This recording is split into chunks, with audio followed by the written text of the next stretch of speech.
Muito boa tarde, sejam bem-vindas, sejam bem-vindos ao Seminário Internacional de Estudos Globais. Duas boas-vindas aos nossos intervenientes de hoje, e é com muita honra que recebemos aqui no Palácio Ceia, no Salão Nobre, o Sr. Professor António Martins, da Universidade Católica, que é um eminente especialista no tema que vai tratar, as questões da corporeidade, e é também um grande pensador na área da teologia em Portugal e um grande investigador destacado nesta área, com muita honra que o recebemos cá. Será a moderação e a comentário que isto será feito pela senhora professora Maria Luísa Ribeiro Ferreira, que é uma eminente professora de Filosofia da Faculdade de Letras da Universidade de Lisboa, com uma notável obra publicada. É uma honra que também a recebemos cá e obrigado aos dois pela disponibilidade para animarem esta sessão deste ciclo de seminários. Seja bem-vinda, seja bem-vindo. Olá, Príncipe. Muito boa tarde a quem nos está a ouvir. É com muito prazer que estou aqui e, sobretudo, na companhia do meu querido amigo, o professor António Martins, Padre António Martins. Padre António, como eu lhe vou chamar ao longo desta minha fala.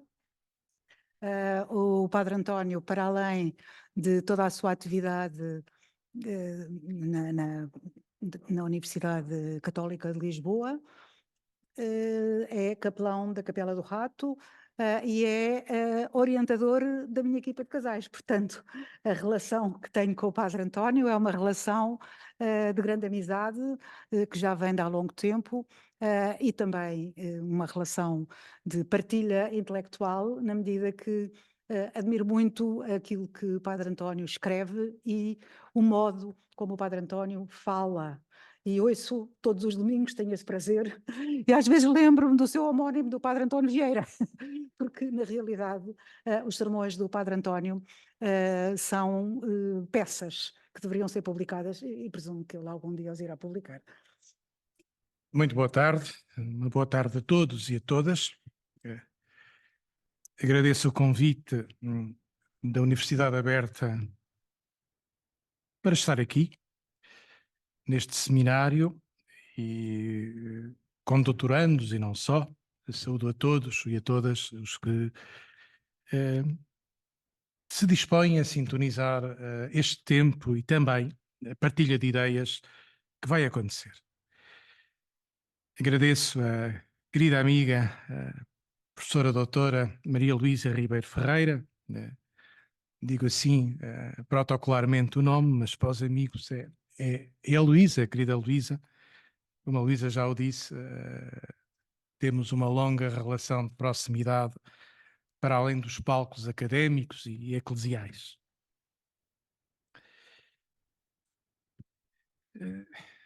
No princípio de cada comunicação, como todos sabemos, há sempre um momento de hesitação, mas temos de cumprir o propósito que nos traz aqui. Eu trago um título pomposo, não sei se vou cumprir, mas prometo que vou tentar. Assim intitulado, Hermenêuticas Cristãs da Corporeidade, Subversões, Paradoxos, Aporias. Confesso que é um título pomposo. Parto da nossa contemporaneidade para sublinhar que os grandes debates culturais e éticos têm no corpo o seu ponto de concordância ou de discordância. As identidades culturais, étnicas, um grande debate e fraturante, as questões de género e ligadas a elas a afetividade e a sexualidade, questões relacionadas com a vida nascente, eugenia e aborto, ou com a vida na sua finalização, eutanásia. Todas as questões ligadas ao drama da imigração, quer na sua origem, quer nas suas redes de tráfico, quer nos países de acolhimento mais ou menos conseguido, o desporto, a moda, a estética, a inteligência artificial, pela negativa, ou seja, pela dessomatização. Todos estes grandes debates da nossa cultura contemporânea e da reflexão académica a acontecer têm como ponto de convergência e divergência, ao mesmo tempo, o corpo. Por isso, o título é pomposo e a tarefa não é fácil. Parto de um lugar que me é querido, obviamente, que é o da teologia cristã. Assumo-me aqui perante vós e convosco como teólogo e, digamos, a minha reflexão parte dessa inscrição epistemológica, percorrendo várias etapas da antropologia cristã, da tradição cristã, para fundamentar também as perplexidades e as aporias a que a antropologia cristã chegou na atualidade, herdeira da sua história, de muitas semânticas e de muitas hermenêuticas não imediatamente homogéneas. Apresento 4 pontos, não sei se os vou conseguir cumprir mais ou menos, mas isso se verá, o tempo é breve e é necessário que seja cumprido. Primeiro momento, a partir do cristianismo nascente. Podemos dizer, e essa é a minha tese, que não é minha, é acolhida de um teólogo belga, Adolphe Guéchet, que o cristianismo inventou uma nova antropologia da corporeidade. Permitiu que acontecesse uma nova antropologia do corpo. Segundo ponto, uma proposta de leitura de 2000 anos de história, atrevida, breve, em que vou tentar focar algumas perspectivas da experiência e da compreensão do corpo na tradição cristã. Um terceiro ponto, o corpo hoje, no cruzamento das ciências e dos saberes contemporâneos, apresenta-se como lugar epistemológico, pode ser o ponto de convergência e de encontro de vários saberes, inclusive da teologia. Ultimamente, e o professor José Eduardo Franco, sábio disso e é testemunha, a partir da obra de Manuel Sérgio, Faculdade de Teologia e o Instituto da Juventude e Desporto, tem aprofundado esta dimensão entre uma reflexão do corpo em teologia e uma reflexão antropologia do corpo a partir da prática desportiva. Portanto, é um assunto de convergência. Mas pode ser também um assunto de profundas divergências entre vários campos do saber. A teologia também tem uma palavra aqui a dar. E, por fim, um quarto ponto.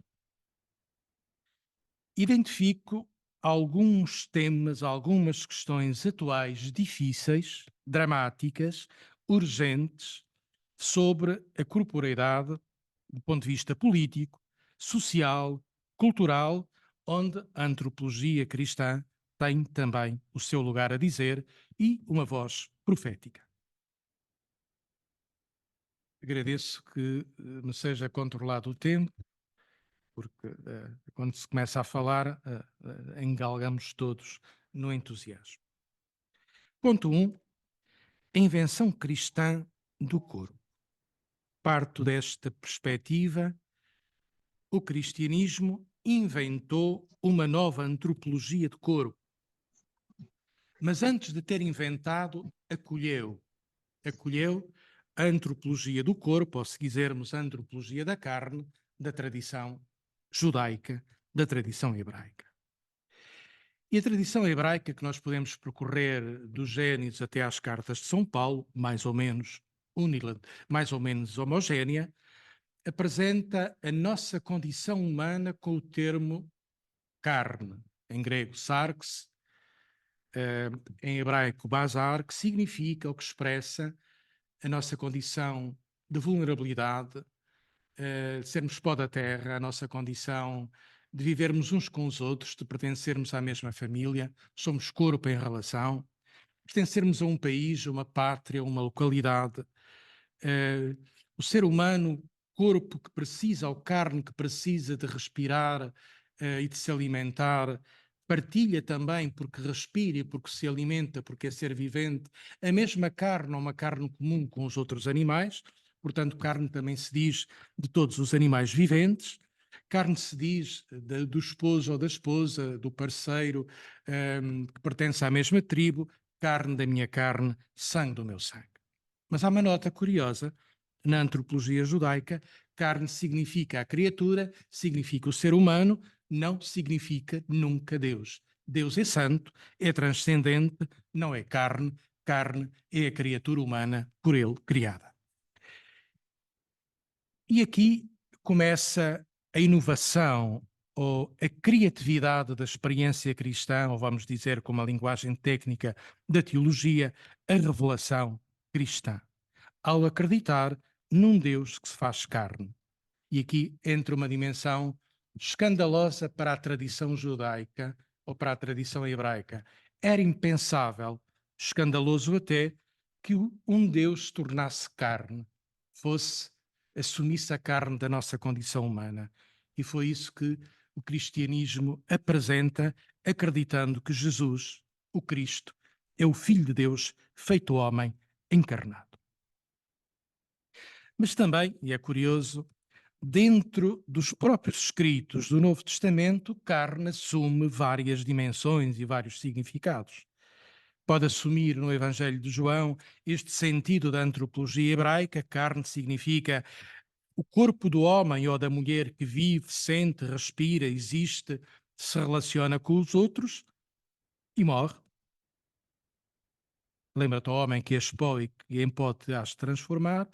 Mas São Paulo radicalizou com uma nota profundamente negativa o conceito de carne com esta semântica. Carne é a dimensão egoísta do homem que nega a vontade de Deus, que não se deixa conduzir pela intuição da vida segundo o Espírito. Podemos dizer, carne significa uma vida centrada em si próprio, uma vida com uma tonalidade fundamentalmente egoísta, que recusa a relação e o encontro. Daí, só assim se compreende este binómio que São Paulo nos diz e que tem criado tanta perplexidade e difíceis interpretações, para não dizer mal-entendidos, quando ele contrapõe a vida segundo a carne à vida segundo o Espírito. Vida segundo a carne, podemos dizer, simplificando, é uma vida egoísta, centrada em si mesmo. Vida segundo o Espírito é a vida feita de dom. E por isso o termo carne na antropologia cristã tem várias semânticas e várias possibilidades de hermenêutica. Também podemos acrescentar que carne significa corpo, mas São Paulo, nas suas cartas, vai aprofundar, se quisermos, a dimensão do corpo em antropologia cristã. Corpo é, antes de mais, a pessoa consagrada pelo batismo, tornada templo do Espírito Santo. E é curioso que uma das notas inovadoras, para não dizer subversivas, e aqui a palavra subversiva é convocada, da experiência cristã, é que transfere o sagrado do templo para o humano vivente. O templo já não é um espaço de culto, mas o templo é a própria vida da pessoa sagrada por Deus. Outra dimensão que encontramos em Paulo na semântica ou na plural semântica do corpo é a relação de dom, de reciprocidade entre homem e mulher. O corpo do homem é para a mulher, o corpo da mulher é para o homem. E é curioso que nós somos herdeiros de algum preconceito com o seu fundamento de que Paulo subvaloriza a mulher ou inferioriza a mulher em relação ao homem. Há notas disso nas cartas de São Paulo, mas nesta carta aos Coríntios, capítulo 6, primeira carta aos Coríntios, Paulo coloca a paridade do corpo feito do homem em relação à mulher, a mesma paridade na dádiva de um ao outro. E aqui inova. Corpo também se diz da comunidade cristã local, a comunidade de Corinto, de Éfeso, a unidade e a reunião dos cristãos de uma comunidade local é expressão da Igreja enquanto corpo de Cristo, na unidade dos seus membros, dos seus carismas, dos seus ministérios. E uma nota ainda da antropologia paulina é o valor que Paulo dá aos elementos mais frágeis das comunidades. Também isso acolhemos na primeira carta aos Coríntios. Os elementos, as pessoas mais frágeis e mais vulneráveis de uma comunidade cristã são aquelas são as mais importantes, porque, precisamente por serem frágeis, são aquelas que mais necessitam de cuidado, de dignidade, de amparo, de reconhecimento. Segundo ponto, alguns traços da antropologia do corpo ou de várias possíveis antropologias do corpo ao longo da tradição cristã. Começo por assinalar que a primeira dificuldade que o cristianismo teve que resolver foi a loucura do corpo de Cristo crucificado.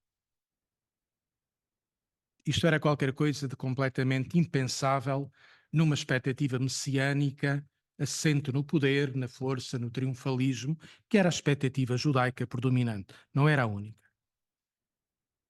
O cristianismo nascente precisou de encontrar uma justificação para o corpo crucificado, vítima de Cristo. Não foi fácil. E vai buscar ao livro do profeta Isaías os cânticos do servo de Yahvé, em que aparece a figura enigmática de alguém cravado de chagas, com o corpo desfigurado pela humilhação, pela violência e pelo sofrimento, e a sua vida se cumpre em dádiva para os outros, em dádiva salvífica.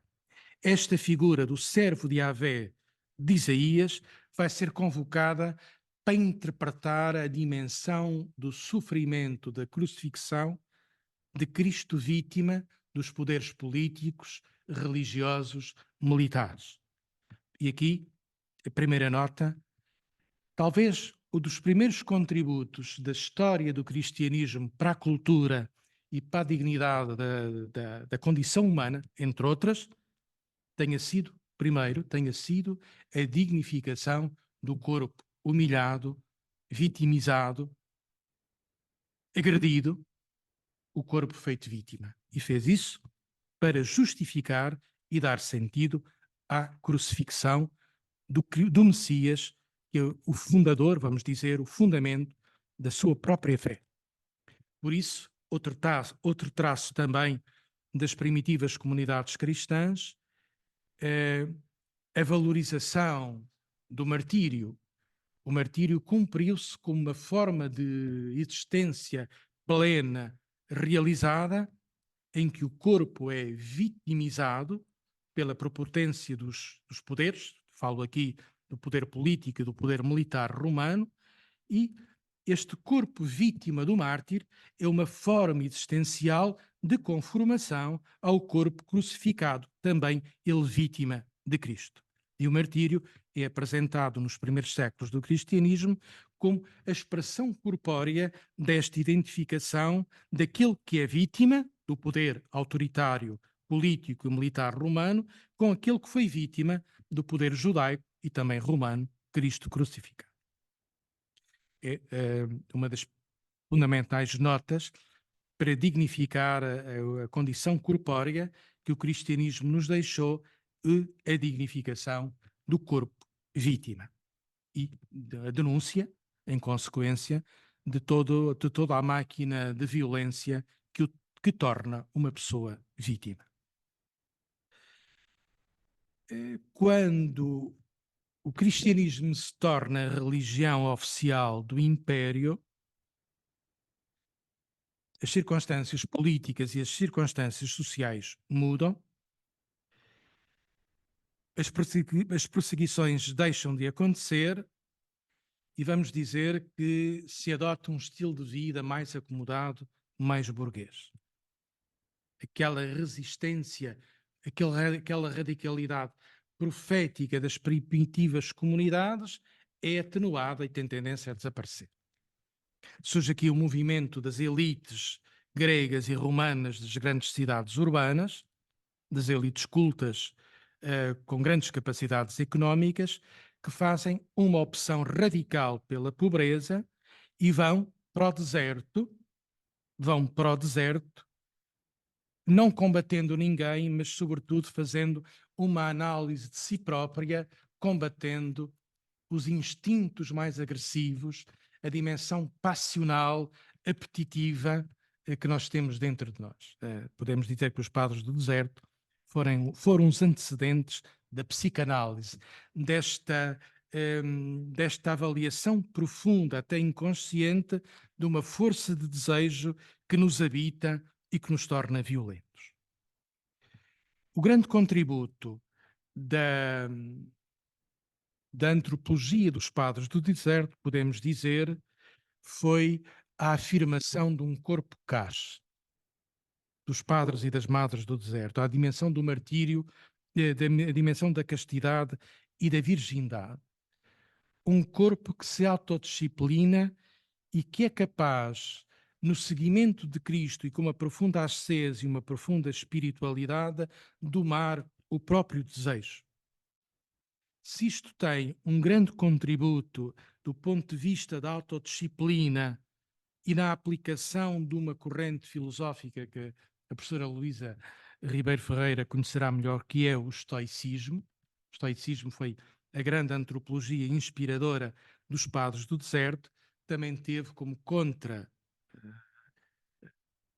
efeito contrário, uma repressão da dimensão da sexualidade, da sensualidade, do afeto. Se por um lado podemos dizer que estas raparigas faziam parte até de uma classe dentro das comunidades cristãs, de uma ordem que era a Ordem das Virgens, deram um contributo decisivo para a emancipação do corpo, porque recusam que o seu próprio corpo seja propriedade do marido para fins unicamente produtivos, ou que o seu próprio corpo esteja ao serviço das políticas das alianças familiares. Podemos dizer que estas jovens afirmam com categorias de hoje serem donas do seu próprio corpo, e isto foi revolucionário para a época, porque a afirmação da mulher ser dona do seu próprio corpo teve como consequência uma profunda repressão do afeto e do desejo e uma redução do casamento meramente a fins procriativos.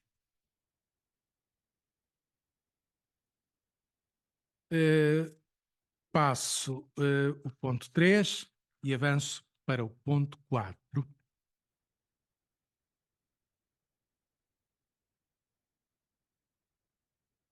Algumas questões teológicas, antropológicas atuais. O corpo está no centro dos debates éticos, morais, culturais, contemporâneos. E é difícil aqui assumir posturas de equilíbrio na radicalização política e ética que vivemos. Eu tento seguir uma linha de meio, e aqui assumo, evitando e contendo, não sei se consigo, mas essa é a minha intenção, radicalismos e polarizações que estão a surgir em tantos campos da vida política, cultural, também afetiva.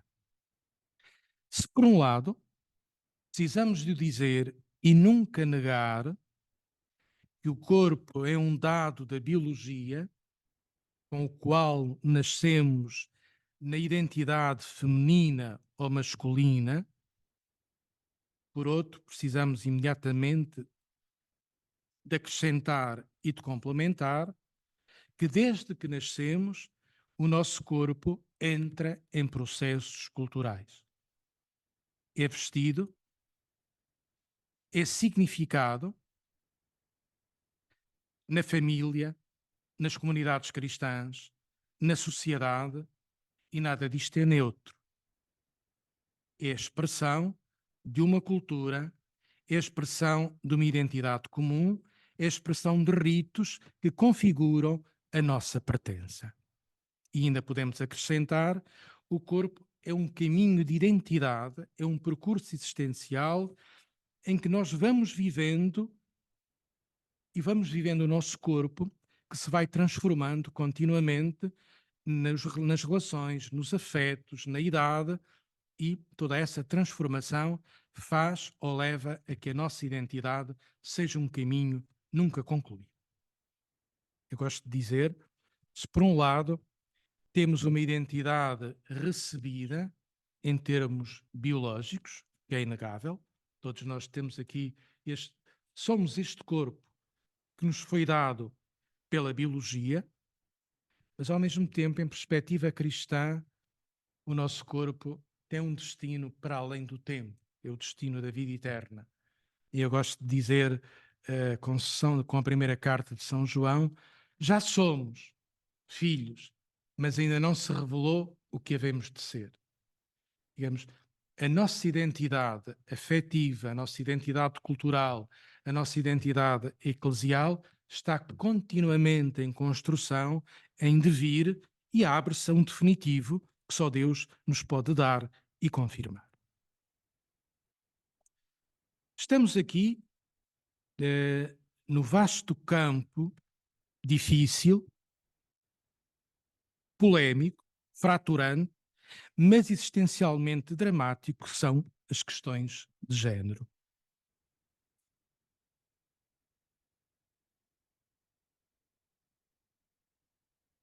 Compreendemos todas as reivindicações daqueles e daquelas que consideram o seu corpo prisioneiro da cultura, das estruturas de poder, das estruturas instauradoras e configuradoras com algum traço de opressão, de sentido, e todo o sentido, como sabemos em ciências sociais, é instaurado por instituições que dominam. Daí se compreenda o contributo das antropologias feministas que reivindicam a libertação e a dignificação do corpo da mulher, em igualdade de oportunidades e direitos com o corpo masculino. Houve e há radicalismos ideológicos, mas não podemos negar nem deixar de acolher o contributo, e foi o primeiro contributo nas questões de género, de todas estas mulheres que, resistindo numa sociedade patriarcal e machista, reivindicam a condição e a diferença do seu corpo de condição de mulheres. Silenciado, reprimido, em função das políticas dominantes da família e da cultura patriarcal.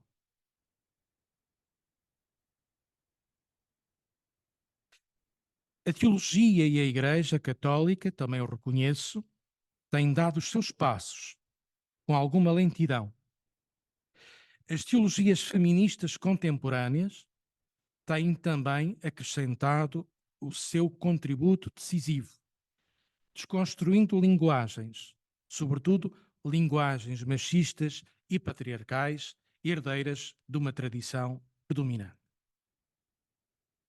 Também as minorias étnicas, sobretudo os negros, e de orientação sexual e afetiva não binária, têm reivindicado hermenêuticas da singularidade da sua condição corpórea que não se enquadra no binómio das culturas dominantes. Sublinho aqui a teologia da negritude e as chamadas teologias queers, que procuram valorizar a estranheza de um corpo não conformado com a regra dominante. Estas teologias têm sido desenvolvidas fundamentalmente em ambiente anglo-saxónico, norte-americano e em campo protestante.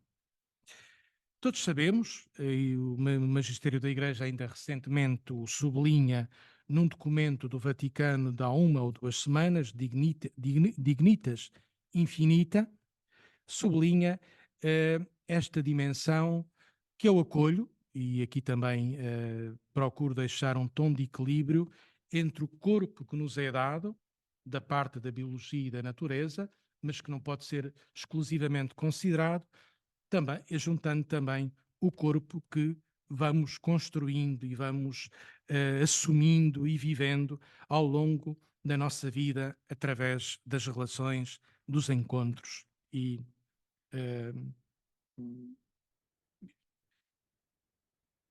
da cultura e dos ritos com que nos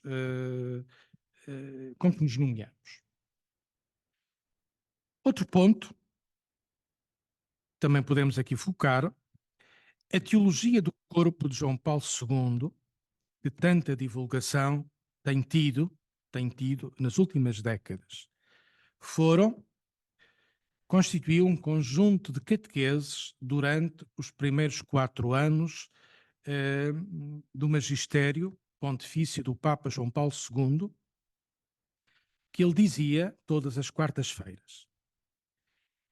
É curioso, e aqui este contributo é irrenunciável e inegável. Se eu tinha dito, em função da tradição cristã, que houve, na tradição cristã, uma desvalorização da dimensão afetiva e relacional do corpo entre homem e mulher, João Paulo II, nessas catequeses, a partir de estudos e de aquisições que ele já tinha recebido e já tinha chegado nas suas investigações e na sua construção intelectual, valoriza, isto é novo, valoriza a dimensão afetiva, relacional, da complementaridade entre homem e mulher, que ele nomeia com a categoria do amor esponsal.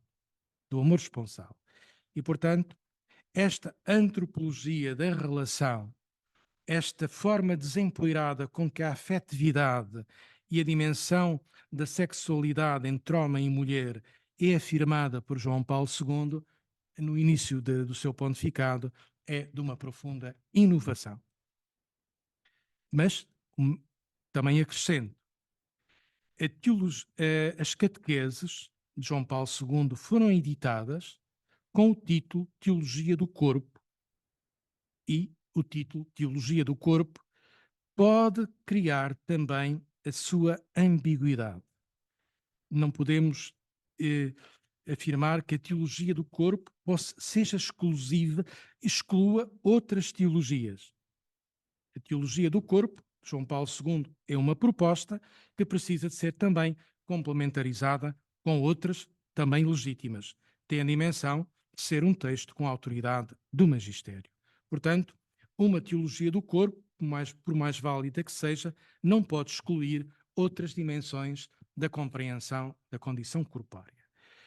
É um limite, sobretudo na apropriação destas catequeses, é que se tornaram bandeira ideológica em alguns setores radicais do catolicismo contemporâneo.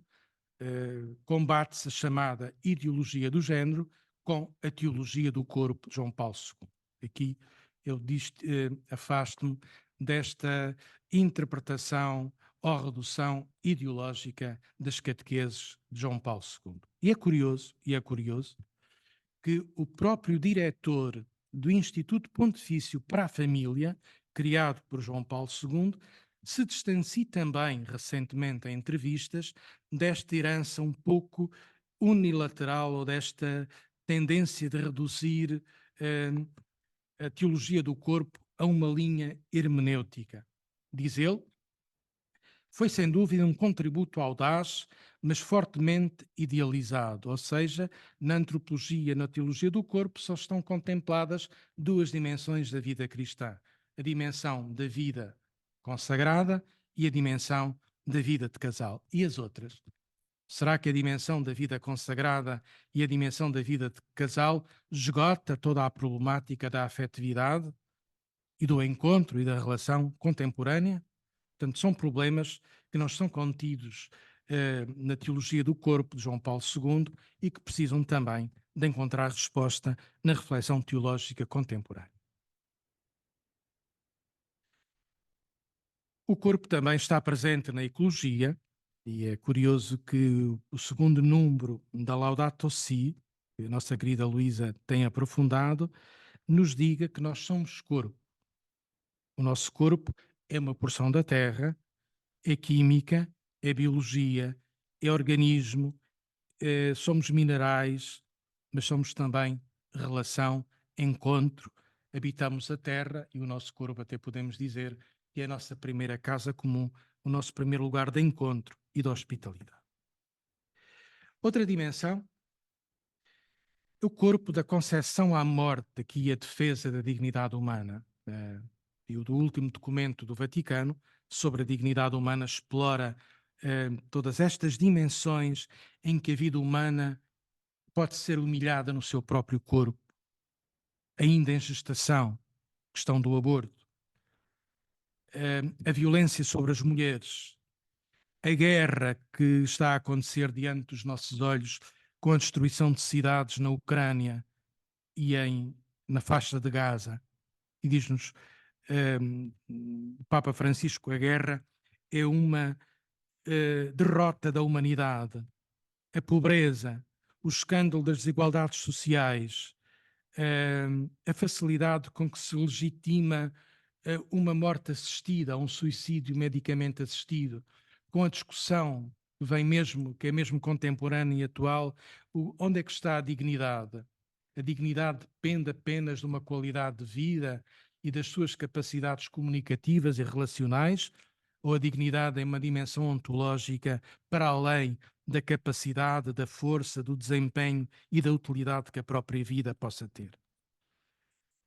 São questões da atualidade, e aqui eu sublinho, a antropologia cristã entra neste debate com esta profunda convicção, como eu assinalei no princípio, a defesa sempre do corpo frágil, que é, no fundo, a defesa da dignidade humana. Uma palavra final, e já não vou desenvolver, todas as questões ligadas à inteligência artificial, que são questões que também têm a ver profundamente com a corporeidade, pela sua negação, pelo seu ocultamento. Estamos hoje todos a comunicar pelas redes e a rede não tem contacto físico. Acontece uma guerra à distância por drones ou por mísseis telecomandados, com tragédias ainda mais acrescidas, porque não há controle imediatamente humano, porque tudo é a partir da alta tecnologia e da alta definição. Em jeito de conclusão, o crescente impacto da inteligência artificial, a comunicação à distância, que se intensificou durante a pandemia, o impacto crescente do virtual, as questões da desencarnação ligadas à utopia pós-humanista, um novo ser humano ou pós-humano, síntese de carne e de inteligência artificial, voltam a colocar e a provocar esta questão, a grandeza e a vulnerabilidade do corpo e da carne que somos. A pós-modernidade que vivemos, com a sua invenção e a sua criatividade, corre o risco de negar, de ocultar e de desvalorizar o corpo. A realidade passa a ser quantificada em algoritmos e em informação. Perde-se a mediação da carne, o contacto, o encontro, a presença. O corpo é desvalorizado e perde dimensão relacional. Atrevo-me a dizer, com alguns antropólogos contemporâneos, a defesa da encarnação deste ser carne concreta, deste ser vida concreta, não é apenas uma causa dos cristãos. É fundamentalmente uma causa de todos os homens e mulheres que lutam e acreditam na nossa mais profunda humanidade, sermos carne vivente que ama, sofre e se relaciona. Obrigado. Muito obrigada, Padre António, por esta sua abordagem, que irei comentar, mas antes gostaria de, como ponto prévio, dizer como me sinto comovida por estar de novo nesta Universidade Aberta, porque foi o local do início da minha carreira universitária. Eu trabalhei aqui em 1974, numa equipa liderada pelo professor Vitorino Magalhães Godinho, equipa que estava ligada ao ensino à distância e à formação de professores. E recordo com saudade também o professor Mesquitela Lima, que era então reitor desta universidade e com quem trabalhei. Vamos então falar sobre o texto do professor Dr. António Martins, que eu irei tratar como diariamente faço por Padre António.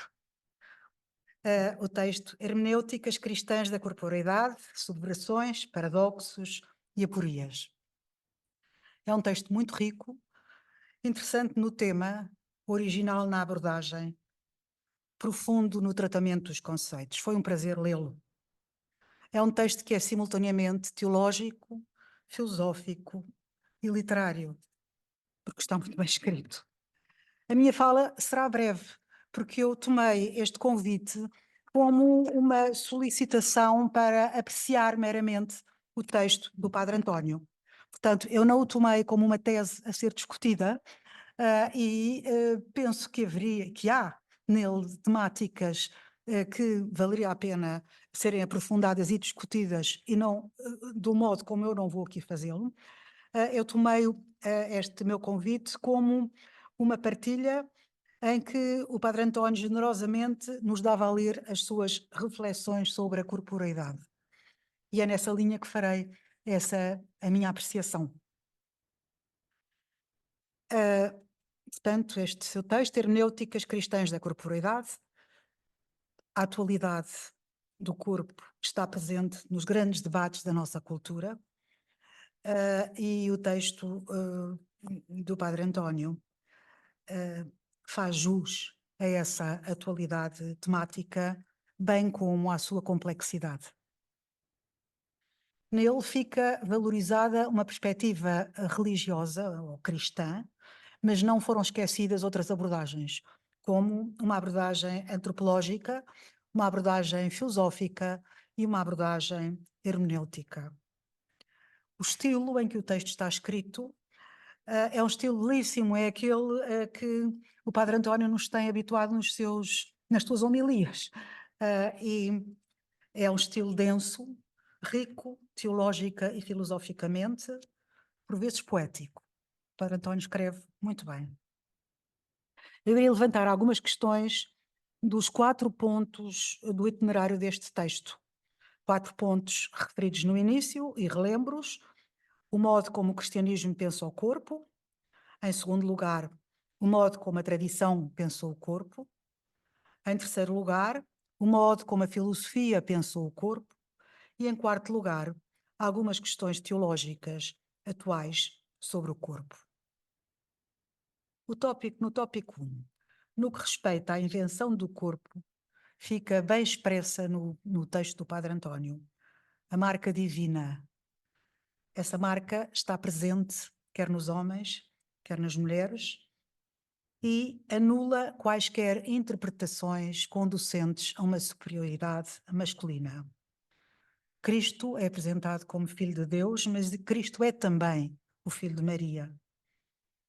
O que leva a que no cristianismo a mulher assuma um papel determinante na encarnação. Na página 2 do seu texto, o Padre António escreve: a encarnação apresenta-se como o paradoxo estruturante da experiência cristã. Em Cristo, Deus fez-se homem. Fim de citação. Bem sei que o termo homem significa humano, mas eu atrever-me a ampliá-lo dizendo: em Cristo Deus assume a condição humana, pois deste modo ficaria salvaguardada também a condição feminina.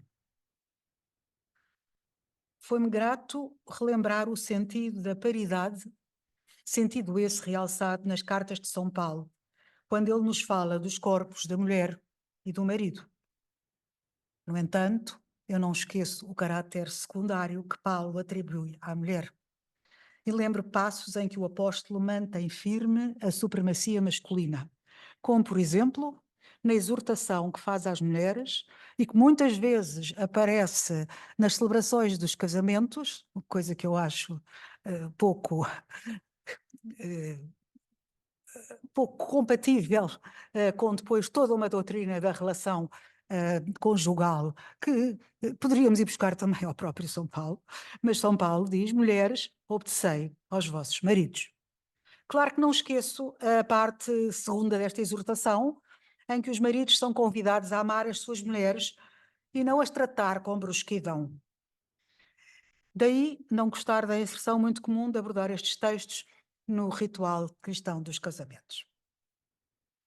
Bem, fui particularmente sensível ao que o Padre António escreveu no início da página 3 do seu texto, lembrando que, e cito, na hermenêutica polissémica da corporeidade encontramos uma valência cristológica, antropológica, matrimonial, eclesial e eucarística.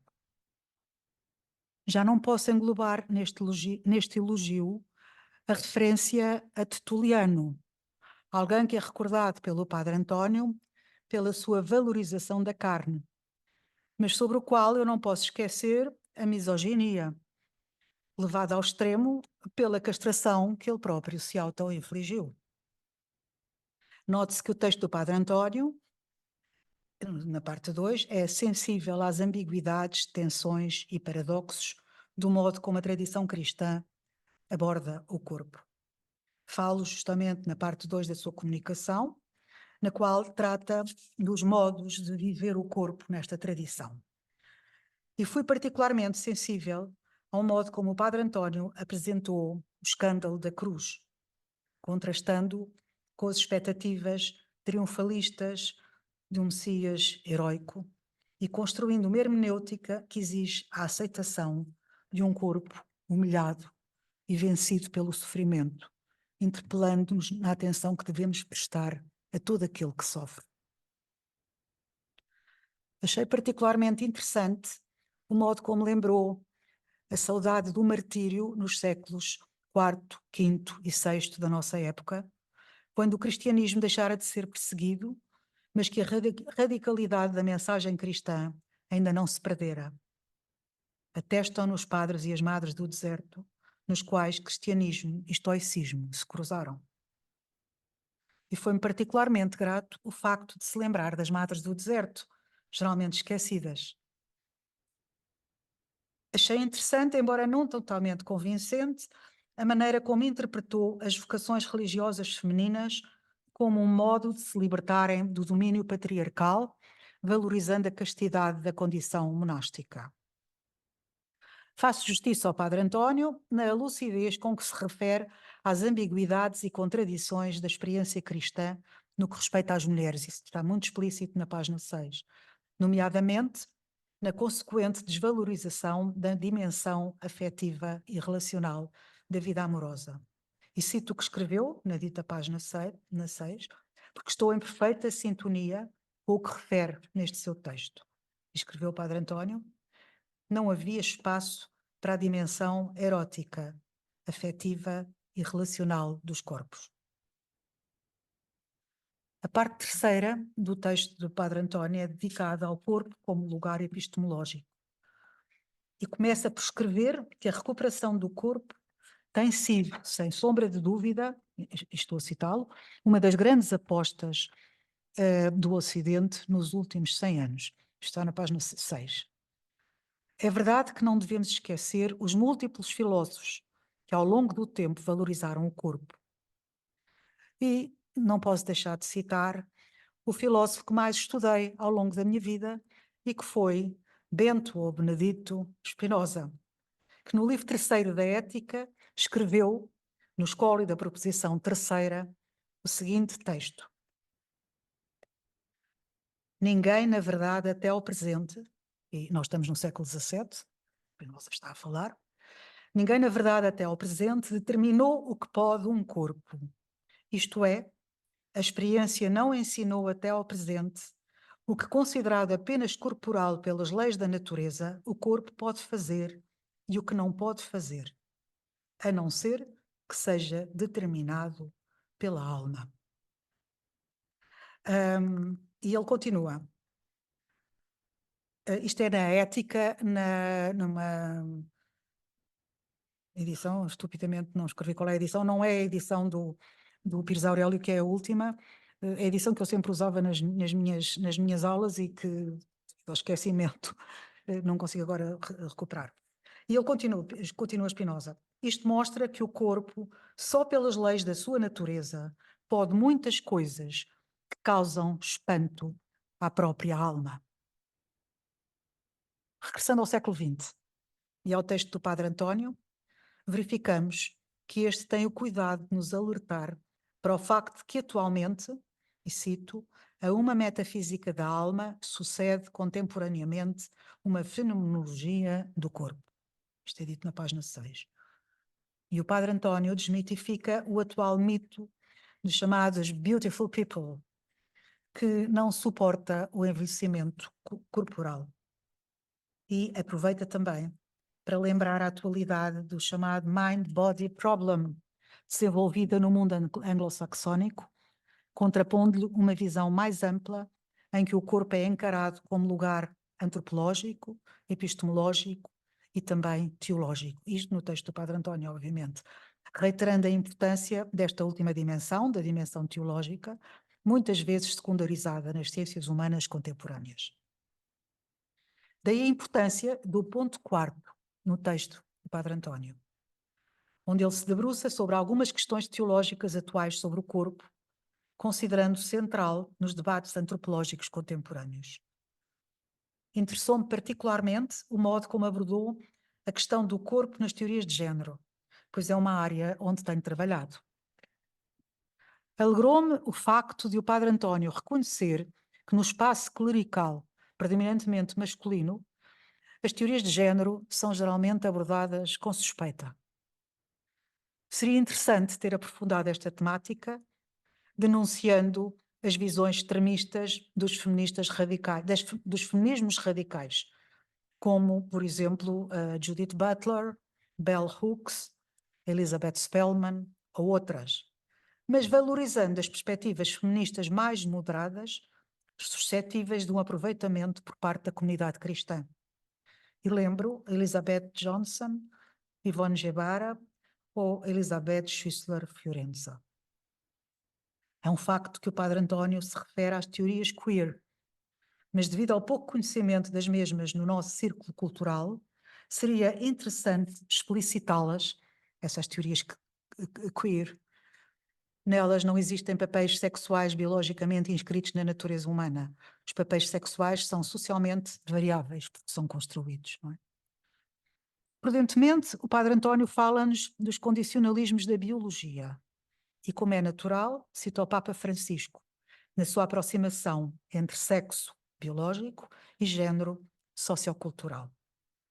Termina com uma afirmação muito bonita, que eu cito, é do Padre António, não é do Papa, e é, na página 10, o Padre António escreveu: a sexualidade humana não é pura biologia nem pura animalidade. É a expressão de uma carne vivente que sente e deseja. E por isso conclui afirmando que cada pessoa é uma promessa em aberto. Neste texto sobre os parâmetros, neste texto sobre as hermenêuticas cristãs da corporeidade, não poderia esquecer-se a teologia do corpo apresentada por João Paulo II. Nesta teologia valoriza-se a relação corpórea entre marido e mulher. Interpretadas de um modo unilateral pelos movimentos norte-americanos pro-life, estas atitudes são denunciadas pelo Padre António, que procura contributos para uma atual concepção do corpo humano, no que respeita à sexualidade e à afetividade, mas também na fidelidade. Muito interessante, achei o ponto 4.3. Interessante é todo o texto, mas dou um relevo especial a este ponto 4.3, que nos fala do papel do corpo na ecologia integral. apresentando como um acontecimento da autotranscendência que nos permite dialogar com a natureza e que nos propõe o desenvolvimento de uma espiritualidade ecológica. O corpo humano é visto como um microcosmos.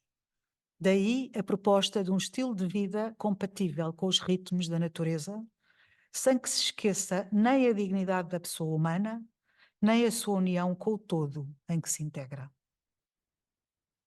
O Papa Francisco tem sido muito sensível a este tópico, denunciando os males ecológicos que uma terceira guerra mundial provocaria e dando relevo à violência contra as mulheres.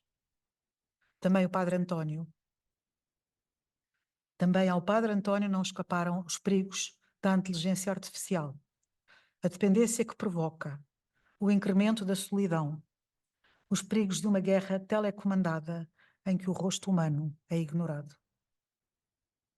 A conclusão alerta-nos para não esquecermos, e cito, a carne vivente que somos. Isto aparece na página 14 do texto. E lembra-nos que a encarnação não pertence apenas aos cristãos. Ela é universal e diz respeito a todas. É um texto muito rico em termos filosóficos e teológicos.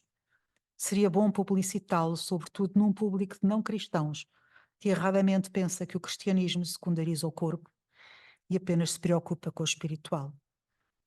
Muito obrigada, Padre António, por esta leitura que nos proporcionou.